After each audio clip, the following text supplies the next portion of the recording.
नमस्कार।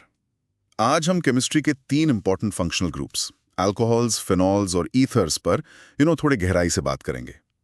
हमारे पास इस सब्जेक्ट पर कुछ सोर्स मटेरियल है जो इनके बेसिक से लेकर प्रिपरेशन तक काफ़ी कुछ कवर करता है। तो मिशन ये है कि इन सोर्सेज से कोर कॉन्सेप्ट्स को समझें, क्लासिफिकेशन, नॉमेनक्लेचर, स्ट्रक्चर और हाँ, कुछ कॉमन अल्कोहल्स और ईथर्स की प्रिपरेशन मेथड्स भी। तो चलिए शुरू करते हैं। स्टार्टिंग में ये तीनों बनते कैसे हैं?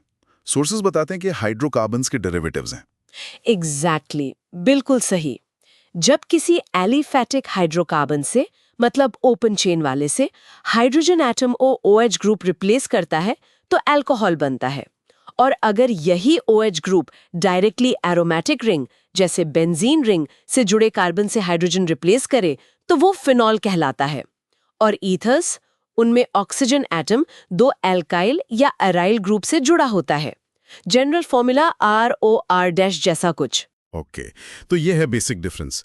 अच्छा, अब क्लासिफिकेशन की बात करें। सोर्सेज में मोनोहाइड्रिक, डाइहाइड्रिक, पॉलीहाइड्रिक का जिक्र है।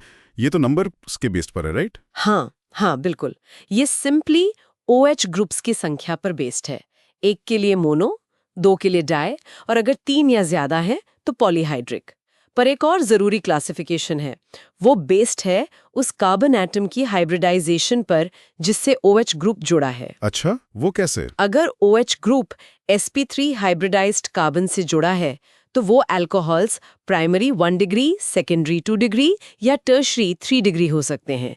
ये इस पर डिपेंड करता है कि वो sp3 कार्बन कितने और कार्बन एटम से डायरेक्टली जुड़ा है। हाँ, 1 डिग्री, 2 डिग्री, 3 डिग्री वाला फंडा। करेक्ट। और इसी sp3 कैटेगरी में एलिलिक और बेंजिलिक अल्कोहल्स भी आते हैं। एलिलिक मतलब डबल बॉन्ड के नेक्स्ट वाला sp3 कार्बन, उस पर OH। हाँ, और बेंजिलिक मतलब बेंजीन रिंग के फौरन बाद वाला sp3 कार्बन, उस पर OH। परफेक्ट, बिल्कुल सही समझा। और दूसरी तरफ अगर OH ग्रुप सीधे sp2 हाइब्रिडाइज्ड कार्बन से जुड़ा हो, जैसे विनाइलिक अल्कोहल्स में होता है C डबल बॉन्ड COH, हालांकि ये उतने स्टेबल नहीं होते, या फिर फिनॉल्स में एरिल OH जहां OH group directly benzene ring के कार्बन से जुड़ा है। ये एक अलग कैटेगरी है। फिनॉल्स भी वैसे मोनो, डाई, ट्राइहाइड्रिक हो सकते हैं based on number of OH groups on the ring. Okay. और ईथर्स का क्लासिफिकेशन वो सिंपल है शायद। हाँ, वो काफी सिंपल है। बेसिकली 2 टाइप्स, सिमेट्रिकल अगर ऑक्सीजन के दोनों तरफ सेम अल्काइल या एरिल ग्रुप्स हो ROR, और अनसिमेट्रिकल अगर ऑक्सीजन से जुड़े ग्रुप्स डिफरेंट हो ROR'। इन्हें मिक्स्ड ईथर्स भी कहते हैं। Got it. ये क्लासिफिकेशन तो क्लियर हुआ। अब सबसे ट्रिकी पार्ट, नॉमेनक्लेचर। इन अलग अलग स्ट्रक्चर्स को नाम कैसे देते हैं? सोर्सेज में मेथनॉल, प्रोपीन, वनॉल जैसे एग्जांपल्स हैं। कोई सिंपल रूल्स? सिंपल तो नहीं कहूंगी, पर IUPAC रूल्स क्वाइट लॉजिकल है।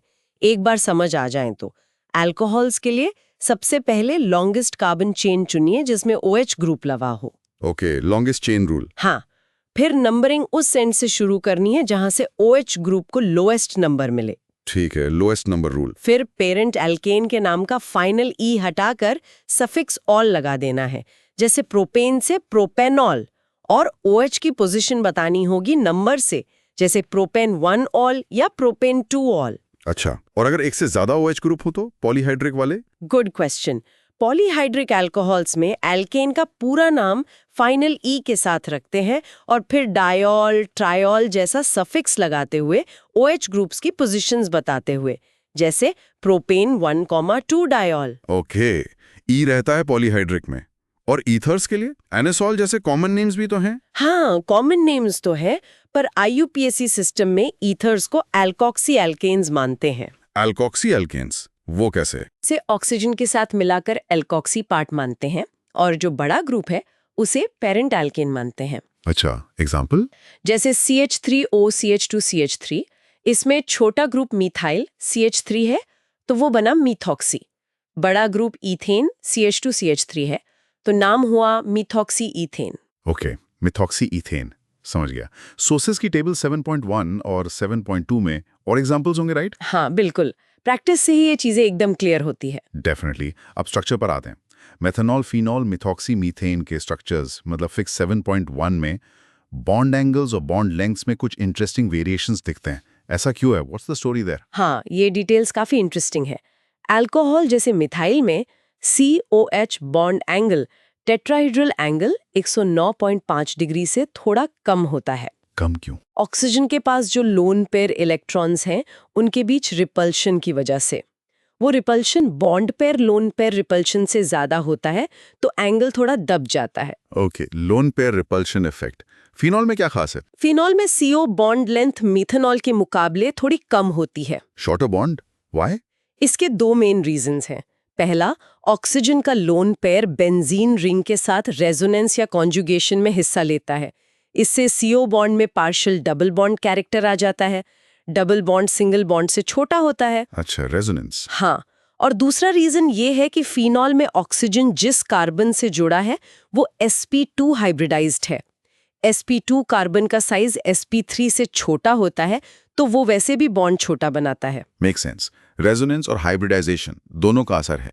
व्हाट अबाउट ईथर्स जैसे मेथॉक्सीमीथेन? ईथर मेथॉक्सीमीथेन में COC बॉन्ड एंगल टेट्राहेड्रल से थोड़ा ज्यादा होता है, करीब 111.7 डिग्रीज। ज्यादा? यहाँ रिपल्शन किसका? यहाँ ऑक्सीजन से जुड़े जो दो बल्कि एल्काइल ग्रुप्स हैं, मिथाइल ग्रुप्स हैं, उनके बीच स्टेरिक रिपल्शन होता है। वो एक दूसरे को थोड़ा पुश करते हैं जिससे एंगल खुल जाता है, मतलब वाइडन हो जाता है। अच्छा, तो ये सटल स्ट्रक्चरल डिफरेंसेस इनके प्रॉपर्टीज पर असर डालते होंगे। Exactly. Reactivity, boiling point, solubility, ये सब इन स्ट्रक्चरल फीचर्स पे डिपेंड करते हैं। राइट। चलो अब कुछ कमर्शियली इंपॉर्टेंट अल्कोहल्स की बात करते हैं। सोर्सेज में मेथनॉल, वुड स्पिरिट और एथेनॉल का जिक्र है। मेथनॉल तो पॉइजनस है ना? हाँ, मेथनॉल काफी टॉक्सिक होता है, ब्लाइंडनेस या डेथ भी कॉज कर सकता है। इसे वुड स्पिरिट कहते थे क्योंकि पहले इसे वुड के डिस्ट्रक्टिव डिस्टिलेशन से बनाते थे।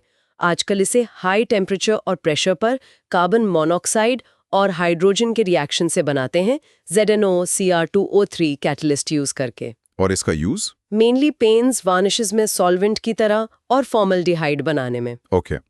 और इथेनॉल? वो तो फर्मेंटेशन से बनता है। हाँ, इथेनॉल ट्रेडिशनली शुगर्स जैसे मोलासेस, गुड़ का शीरा या ग्रेन्स में जो स्टार्च होता है उसके फर्मेंटेशन से बनता है। यीस्ट में पाए जाने वाले एंजाइम्स इन्वर्टेज और जाइमेज ये रिएक्शन करवाते हैं। Sugars to ethanol via yeast. Okay. Sources में डीनेचुरेटेड अल्कोहल का भी जिक्र है, वो क्या होता है? हाँ, इंडस्ट्रियली जो इथेनॉल बनता है उसे पीने लायक न रहे, मतलब अनफिट फॉर ड्रिंकिंग पर्पस बनाने के लिए उसमें कुछ चीजें मिला दी जाती हैं, जैसे कॉपर सल्फेट जिससे नीला रंग आता है और पिरिडीन, एक फाउल स्मेलिंग लिक्विड। अच्छा। इस प्रोसेस को कहते हैं डीनेचुरेशन और ऐसे अल्कोहल को डीनेचुरेटेड अल्कोहल या मेथिलेटेड स्पिरिट कहते हैं। ये इंडस्ट्रियल सॉल्वेंट की तरह यूज होता है। ओके, सो डीनेचुरेशन मतलब मिसयूज रोकने के लिए इंप्यूरिटीज ऐड करना। इथेनॉल बनाने का कोई और तरीका भी है जो पेट्रोलियम क्रैकिंग से मिलती है कि डायरेक्ट हाइड्रेशन से भी बनता है, मतलब एथीन पर वाटर का एडिशन एसिड कैटलिस्ट की प्रेजेंस में। Got it. Finally ethers. Sources में दो मेन प्रिपरेशन मेथड्स दिए हैं, डिहाइड्रेशन ऑफ अल्कोहल्स और विलियमसन सिंथेसिस। हाँ, डिहाइड्रेशन ऑफ अल्कोहल्स वाला मेथड थोड़ा ट्रिकी है। इसमें रिएक्शन कंडीशंस, स्पेशली टेम्परेचर, बहुत क्रूशल है। मतलब? अगर आप इथेनॉल को कॉन्सेंट्रेटेड H2SO4 के साथ 443 K पर हीट करेंगे तो एलिमिनेशन होकर इथीन बन जाएगी।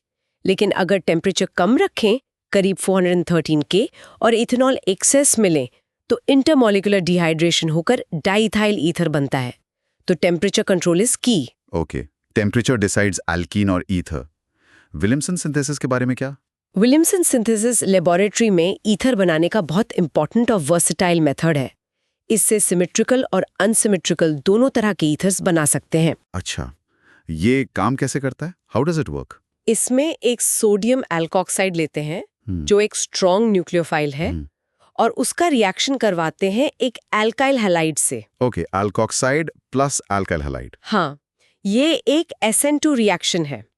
एल्कोक्साइड आयन एल्काइल हैलाइड के कार्बन पर पीछे से अटैक करता है और हैलाइड आयन X- निकल जाता है।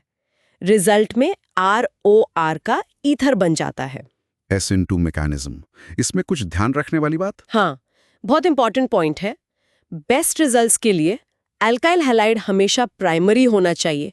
अगर पॉसिबल हो तो सेकेंडरी भी चल सकता है, बट टर्शरी बिल्कुल नहीं। प्राइमरी एल्काइल हैलाइड ही क्यों? टर्शरी क्यों नहीं? क्योंकि SN2 मैकेनिज्म स्टेरिक हिंड्रेंस के लिए बहुत सेंसिटिव होता है। प्राइमरी एल्किल हैलाइड में कार्बन पर भीड़ कम होती है, तो एल्कोक्साइड आसानी से अटैक कर पाता है। लेकिन अगर आप टर्शरी एल्किल हैलाइड लेंगे तो उसमें कार्बन के चारों तरफ बल्की ग्रुप्स की वजह से बहुत ज्यादा स्टेरिक हिंड्रेंस होती है। ऐसे में स्ट्रॉन्ग न्यूक्लियोफाइल एल्कोक्साइड, जो कि एक स्ट्रॉन्ग बेस भी है, वो SN2 अटैक करने के बजाय प्रोटॉन एब्स्ट्रैक्ट करके एलिमिनेशन रिएक्शन कर देता है। अच्छा, तो ईथर की जगह एल्कीन बन जाएगा। एग्जैक्टली टर्शरी एल्किल हैलाइड के केस में एलिमिनेशन मेजर पाथवे बन जाता है और एल्कीन मेन प्रोडक्ट मिलता है। सेकेंडरी हैलाइड के साथ SN2 और एलिमिनेशन का मिक्सचर मिल सकता है। वाओ, तो रिएक्टेंट का स्ट्रक्चर और रिएक्शन कंडीशंस प्रोडक्ट को पूरी तरह बदल सकते हैं। बिल्कुल, ये दिखाता है कि मैकेनिज्म समझना कितना जरूरी है रिएक्शन आउटकम्स प्रिडिक्ट करने के लिए। सो रैपिंग अप, हमने क्लासिफिकेशन, नेमिंग रूल्स, स्ट्रक्चर्स में बॉन्ड एंगल्स, लेंथ्स का सिग्निफिकेंस और प्रिपरेशन मेथड्स जैसे डिहाइड्रेशन और विलियमसन सिंथेसिस को समझा। की टेकअवे क्या लगता है? मेरे हिसाब से सबसे बड़ा टेकअवे ये है कि structure dictates function and properties. Functional group क्या है, वो कहाँ जुड़ा है, sp3 vs sp2 carbon, molecule की ज्योमेट्री कैसी है, बॉन्ड एंगल्स क्या हैं, ये सारी चीज़ें डिसाइड करती हैं कि मॉलिक्यूल कैसे रिएक्ट करेगा, उसका बॉइलिंग पॉइंट क्या होगा, वो पानी में सॉल्युबल होगा या नहीं। जैसे बॉइलिंग पॉइंट्स। हाँ, जैसे अल्कोहल्स और फिनॉल्स में हाइड्रोजन बॉन्डिंग होती है OH ग्रुप की वजह से, इसलिए इनके boiling points comparable molecular mass वाले ईथर्स या हाइड्रोकार्बन से काफ़ी ज़्यादा होते हैं, जिनमें हाइड्रोजन बॉन्डिंग नहीं होती। ईथर्स में थोड़ी पोलैरिटी होती है CO बॉन्ड की वजह से, पर H बॉन्डिंग नहीं। सॉल्युबिलिटी भी H बॉन्डिंग पर डिपेंड करती है। छोटे अल्कोहल्स पानी में घुल जाते हैं। Makes perfect sense. जाते जाते एक थॉट एक्सपेरिमेंट लिसनर्स के लिए। विलियमसन सिंथेसिस में टर्शरी अल्काइल हैलाइड एलिमिनेशन करके एल्कीन क्यों देता है? SN2 से ईथर क्यों नहीं? हाँ, ये SN2 वर्सेस एलिमिनेशन कंपटीशन का एक क्लासिक एग्जाम्पल है। इस पर सोचने से रिएक्शन मैकेनिज्म्स और रिएक्टेंट स्ट्रक्चर के रोल की इंपॉर्टेंस और क्लियर होगी। Definitely something to think about.